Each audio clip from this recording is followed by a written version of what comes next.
Hello and welcome to today's online webinar, and thank you for taking the time to join us.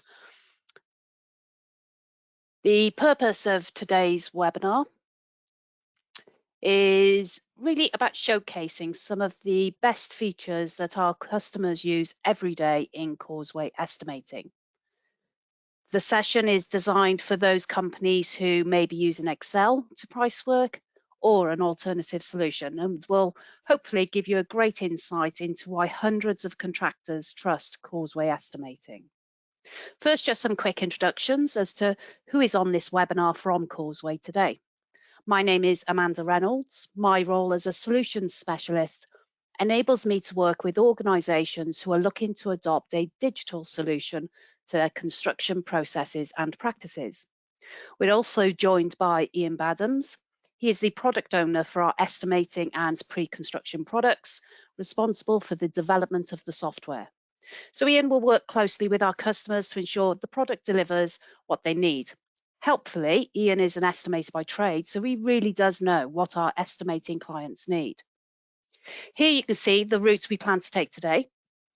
So firstly, we will provide a brief introduction to Causeway. We will then move on to cover the top 5 features in the software according to our customers. Ian will then follow up with a demonstration of those features in the software, along with a sneak peek into an upcoming feature. I will then touch on our forward-facing roadmap, our process in developing the product to ensure it remains relevant, and we will also demonstrate where that has worked in practice. If you do have any questions or comments, then please do put them into the questions box and we will respond following the session today.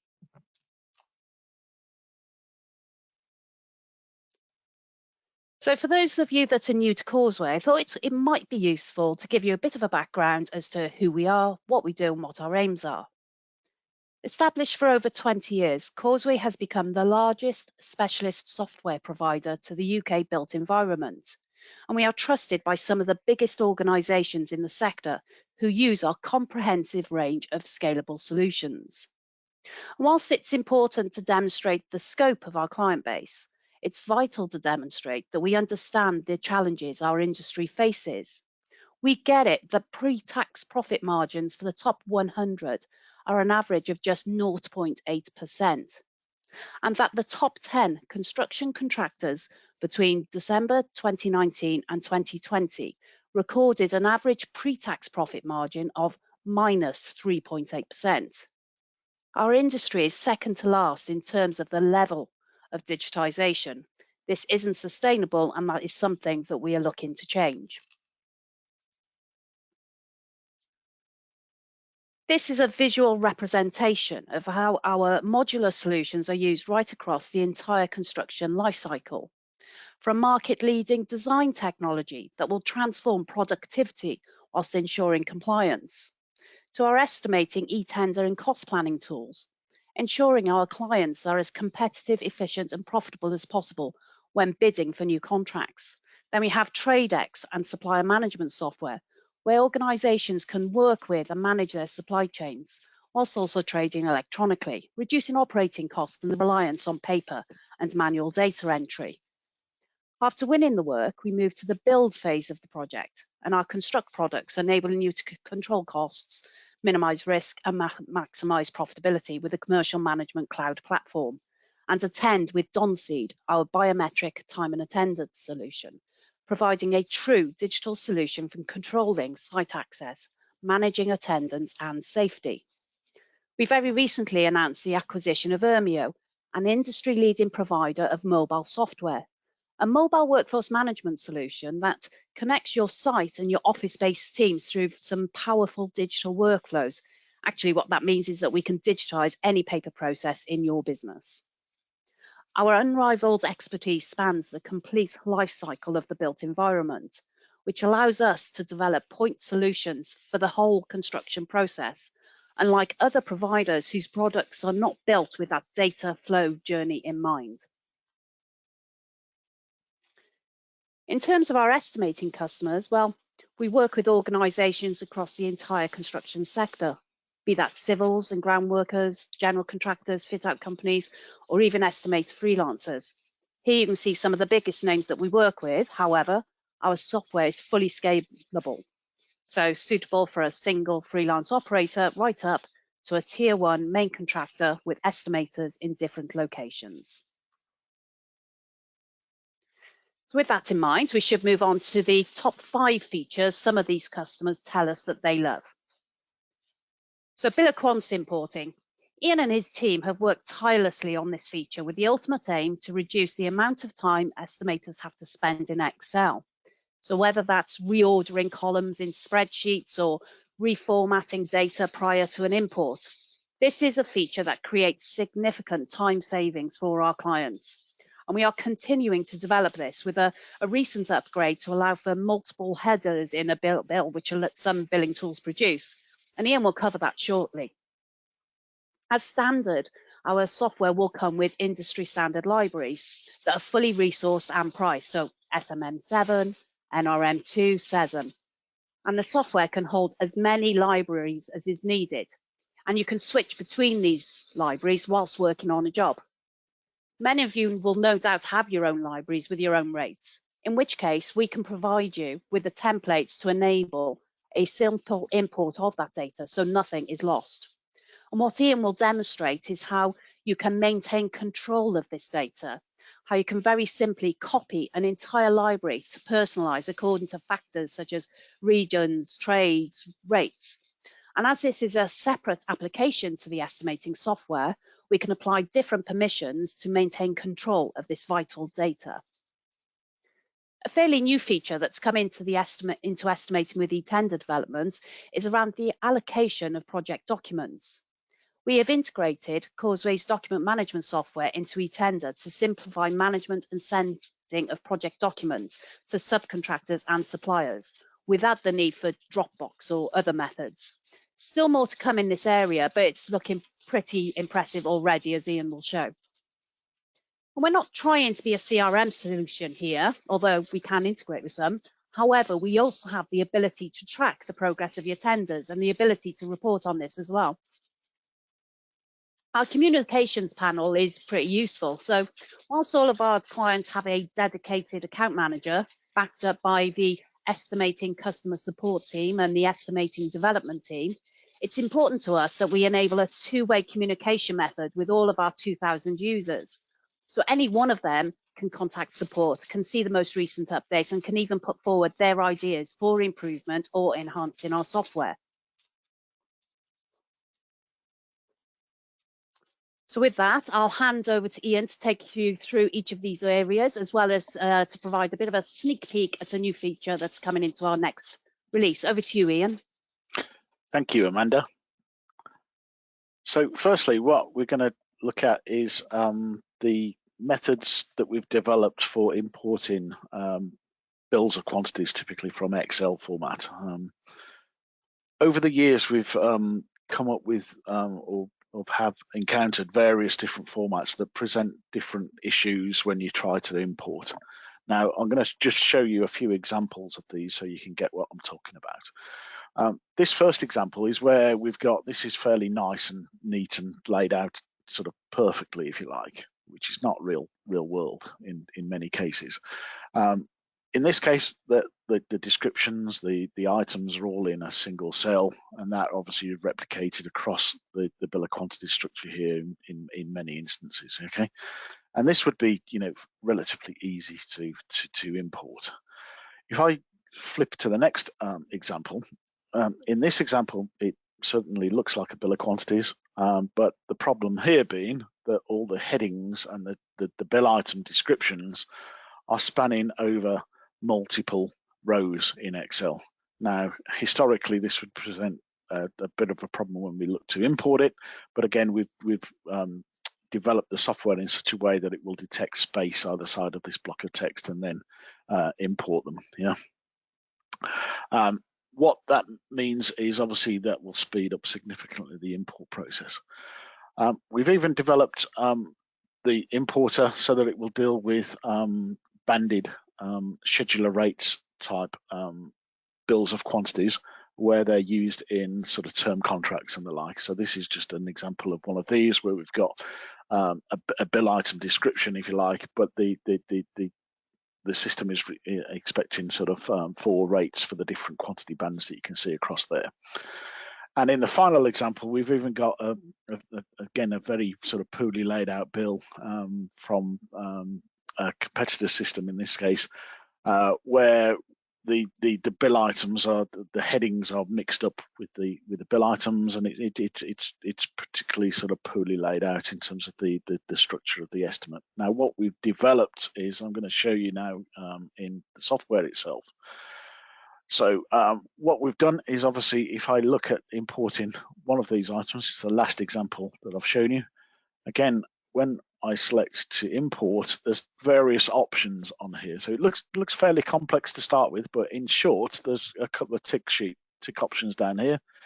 And in this case, we're going to deal with these multi-row headers in this instance. There are options for recognizing fonts and dealing with character strings and things like that we can switch on or off. But very simply, if I click OK, it will then go and look at that sort of format file, and it'll look to import. And again, it shouldn't take too long. It's just been slowed down a little bit by GoToMeeting, I'm afraid, in this case.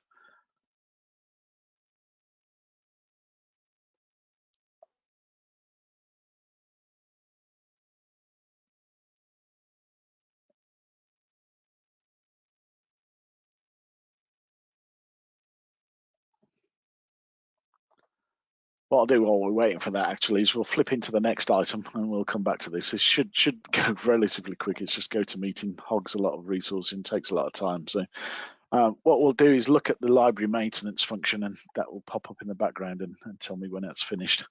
In terms of library maintenance, this is again a separate sort of module. So the first important sort of point to this is we can control who's got access to it. If there's obviously a multi-user, there we go, it's interrupted me and said it's imported there.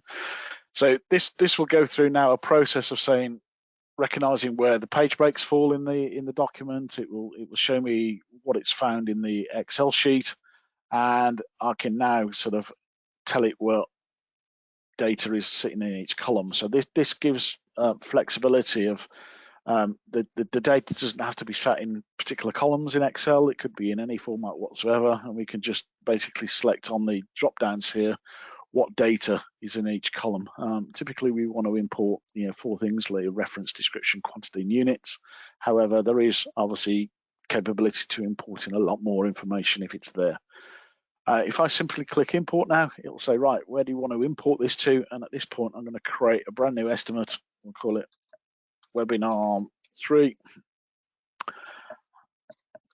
webinar example import, and we'll give it a date when it's due, and that will then very quickly import. So what you can see there, it's imported, a few pages of a bill, basically 5 pages in effect.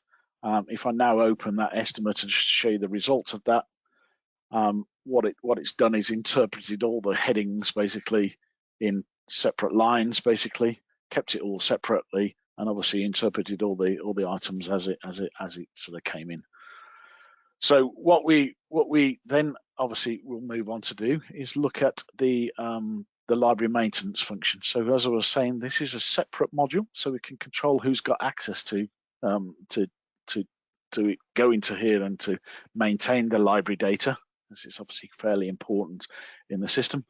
As Amanda said, we have got standard libraries. So if I go to my list of libraries here, we've got NRM2, we've got SMM7 examples, and there are various other libraries in here that I've built for certainly other customers and other people over the years, basically. Okay, we can copy data. So if you wanted to take a copy of NRM as it stands, there's obviously tools in here to allow me to copy them. That will establish a brand new library in which I could change some of the rates to make it regionalized, or change some of the factors within there to make it, not a north-south library, for instance. In the library itself, we can go into the structure of the items that exist in the library. So again, if I just jump down a few levels within here, you can see this is a brick wall example. I can very quickly sort of copy items to create 2.5 brick thick walls. element that will copy a complete library item, I can then adapt the quantities or the time taken to obviously construct the wall in this case, and then obviously it makes it a unique then library item which I can then go and sort of use at a later date. We can obviously introduce complete new levels of the library. So again, there's tools in here where I can go and insert a completely new section and create the sort of tree structure as we go through the library structure in my own right. There are tools where I can import data from Excel typically into the library, and we can even pull in items from an estimate into the library. So if it's something that you've already priced, certainly that's not lost information. We can just go and grab it and drag it back into the core library, so it's then available for use elsewhere. The library maintenance sort of function within Causeway Estimating is split into a couple of areas. Again, what I'm showing you here is the descriptions area, which obviously can be maintained in its own right. Linked to it is the resources area. So again, we've got a full-blown labour plant material resource sort of library. All this can be maintained. So again, if I want to add a new resource, we can either do that manually by inserting it through the insert function, or there are tools up here where we can go and import resources and things from Excel typically, okay, into here, okay. Right, next thing we'll show you is the document allocation function. So for that, I'm just going to go to a specific project. So this is just showing you how we can hook up to our online e-tender function. So we've built e-tender really as a mechanism for sending out subcontractor and supplier inquiries and being able to receive them back through a web portal. However, what we've done here in estimating end is just giving you the ability to very easily allocate documents that exist in the docs area of eTender, and again that can be accessed from within here, but allow us to allocate those documents to packages. So packages, I mean by that would be trades and or suppliers. If I go to the inquiries area within this project, okay, that will give me access to obviously each of the trades individually. So this is our standard sort of comparison sort of tools. However, down here there's options to manage documents, or what I'm going to show you is go to the document allocation sort of function. So what this is this is an actual web page that we surface within estimating. So this is not this is actually looking to eTender at the moment and show me the document allocation page from within eTender. So it just makes it sort of readily available into your estimating desktop. And in this project, I've already assigned some drawings into the project. So those drawings are visible down the left-hand side here in terms of the project folders. And again, there's only a few examples in here, but there could be, you know, many drawings and folders in here, okay? Along the top of the view, you have obviously all the trade packages and supplier packages that we've created within this particular estimate. And there's a grid matrix here that we can then use to allocate documents to trades. Now that can be done very simply by just putting a little click in the box, and a blue dot indicates that trade of demolition now has been allocated to this drawing here, okay? Now typically that's not done individually, it's done on groups of things. So again, if I swipe down here, we can then obviously allocate in a very quick way multiple drawings to that package, or it might be the same drawing here and needs to go to all the packages. So again, I could swipe across ways like so, okay? If I want to unallocate, so I made a mistake maybe, I'll just again swipe again and it will take it back out again, okay? Now, that can also be done by using a menu option at the top here. It might be that I just want to assign every single drawing I've got into this partitions package. So again, that can be done very quickly by clicking on the menu option at the top here. And again, it might be I just want to very quickly assign everything in the project documents to all the packages, okay? So all the project documents have now been assigned to all the packages. Again, I can clear that if I wanted to, or I could then go and take ticks out or take the dots out here, okay? So what we're doing here is assigning specific drawings and specific folders to specific packages. And again, once I'm happy that I've got all these assigned in the correct way, we then click update, and that then filters that into all the packages that are then visible within eTender. At any point, I can then come back to here and I can see the current status, and I can amend it at a later date if I wanted to. So I can then go and check another box or clear everything and review what I'm sending. The tender register report that we've referred to, that's accessible again across all the estimates I've got in my system. So you can see here this lists in short all the estimates that I've got captured in my system. So this screen can be customized. So again, there's options to obviously you can take all the non-important information off, or again equally turn it back on again in this way. So we can put on client information, who updated it last, and so on and so forth. And these are just showing me columns that appear on the view here. Okay. Now where this becomes useful is we've got this connected then to a reporting tool that we can use. So again, this is captured initially by estimate number. When we capture an estimate, we can also classify it to an estimate type. So that's also visible here on this second sort of area, where we can then see, this is now organized into estimate types in effect. So we can see all the office buildings that we've done, or the housing projects that we've worked on, etc. Okay. Now equally, that can obviously be shown for the full list here as well. Now what we can then do is obviously report on this. So if I go into the reporting, there's two options. We can either take the report straight into Excel, or we can print it or PDF it from that point. Okay. If I choose the Excel option, again, we get then some further choices where we can then further refine the information that we're going to send to the report. If I leave any of these fields blank, it will just send me everything that I've got in the system, basically. Yeah. So potentially I could filter by using the date range. So I could say, just show me everything I've done in the past 2 or 3 months or something. I could filter based on the status of the project or the tender. So whether I've won it, lost it, secured it, or etc. And again, these are statuses that are captured on the form anyway. So again, if you wanted to, you could send the whole lot into Excel, like I'm going to show you.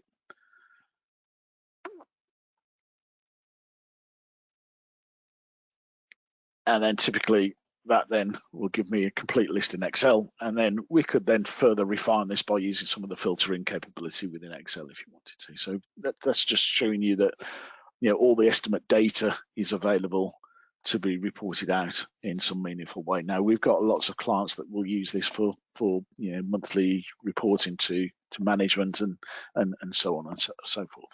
Okay. Final thing on the agenda is really to look at the information panel that we've got within the software. So this is our means of communicating out to the users of Causeway Estimating what is in the current lease. So what actually is the current lease, which is noted at the top here. And these are some of the headline features that we built into that release. We aim for sort of a quarterly sort of release schedule.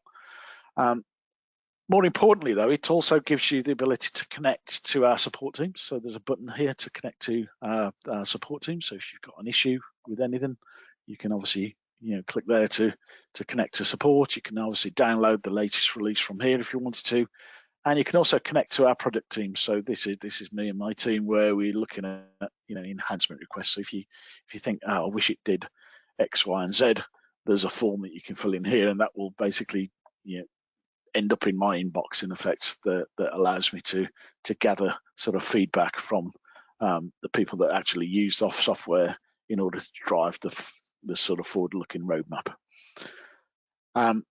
One thing I will show you is just a sneak preview of something that we're actually working on right now. We've been asked many times over the past few weeks and months in terms of what we're doing in terms of being able to report the carbon sort of footprint of a estimate or a project. So there's a lot of our user base being asked to, not only do they need to submit a tender based on the actual sort of monetary value, they're also being asked to submit a tender based on the sort of, you know, an indicative carbon content of the estimate. Okay, because obviously that's becoming, you know, quite critical at the moment. So what we've done initially, just to sort of help that process along a bit, is to be able in the against each of the resources here. So I'm just showing you the resource sort of listing here. And again, against any resource here, we can capture a carbon, embodied carbon sort of value, if you like, per unit of resource. Now, this is available across all the resources, so it would be applicable for labour, plant, materials, and any other resources that you have in there. Okay. Now, what this is giving you the ability to do is to capture the carbon sort of footprint, if you like, of one of the resources, and then multiply that by the quantity, gives you the carbon content for the material resources we're seeing here, basically. Yeah. Okay. Now, at the moment, this is just a manually entered figure. Now, what we are working towards in the future is being able to sort of populate the carbon values based on a verified online sort of carbon database, if you like, that many of the sort of industry bodies such as RICS and RIBA and the like are working on.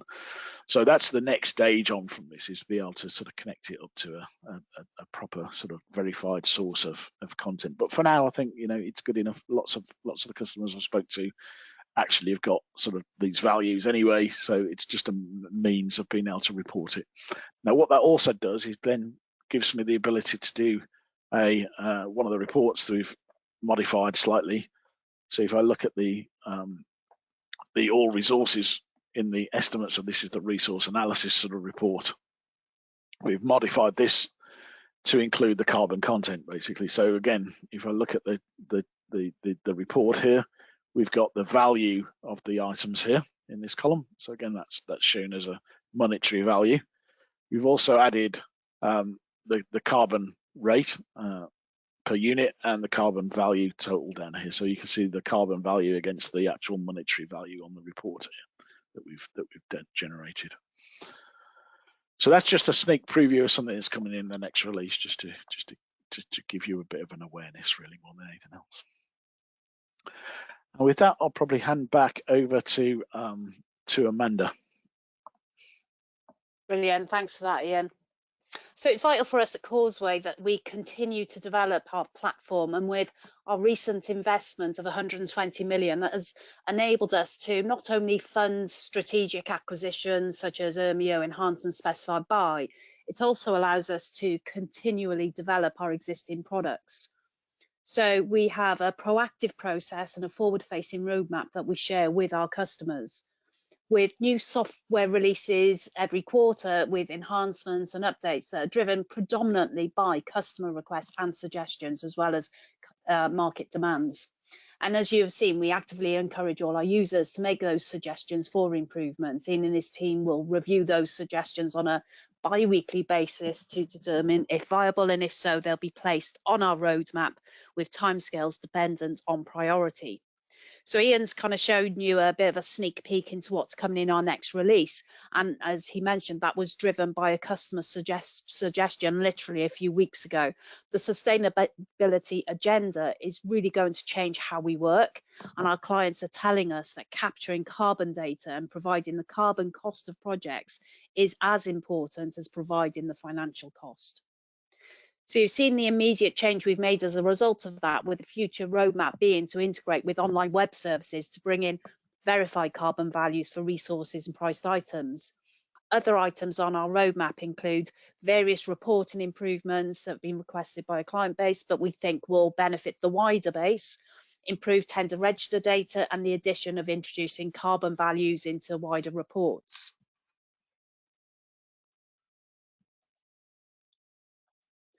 So hopefully today we've demonstrated why organisations choose to work with Causeway's estimating software. whether that's moving from Excel-based estimating or if that's moving from another software solution. You can see here a number of those reasons, but ultimately it will be down to one, because we are Causeway, and unlike the majority of our competitors, we are focused on construction. Indeed, our core purpose is around how we digitally enable the construction industry with significant investment into continuously developing our core products. And secondly, it's because our estimating software has an unrivaled pedigree. It's built out of acquiring leading estimating solutions and continues to be developed by estimators for estimators. And all of our customers have a dedicated account manager who work closely with them to make sure they're maximising the use of the software. And thirdly, yes, functionality is obviously important, and Ian's covered some of that today. But that transition from your current way of working to our estimating software is where our expertise really does stand out and add value. We are experts in helping in that transition. We recognise there's not a one-size-fits-all approach, and we therefore have a variety of methods to ensure that smooth implementation. Some of those methods are listed here, but ultimately it's about working with you to establish what will work for you. Okay, so thank you all for joining today's webinar. I'm conscious that we've run over slightly, but I hope you found the content valuable. We will be sending a recording of the session to any that registered today. There will be a very short survey, and we would really value your feedback. But if you would like further information, or indeed a full demonstration of the estimating and e-tender software, then please do get in touch. Again, thanks for joining. Goodbye.